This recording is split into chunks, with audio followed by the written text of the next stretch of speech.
do you hold hope that there might be some efforts to sort of reconceptualize national interests or broaden them so that there is a greater sense of enlightened self-interest as opposed to sort of a narrow sort of traditional material power attitude towards it, so that there can be some way of that governments, whether because this is coming up from below or is something that they come to some realization that we can actually address some of these problems. Yeah, so a couple of points. Perhaps first is the idea that even the tools to remedy or to address the global challenges that we have become part of the competition. Think solar panels or critical minerals, which are essential to the green transition, but which are a main motive for geopolitical competition and fierce economic and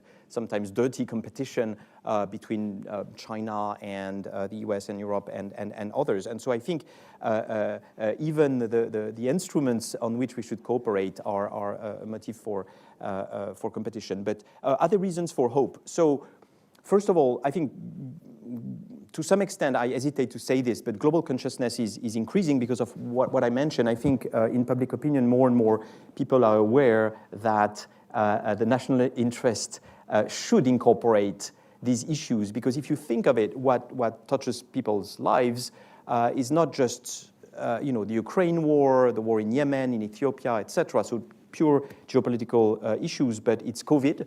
Killing somewhere between 15 and 20 million people already.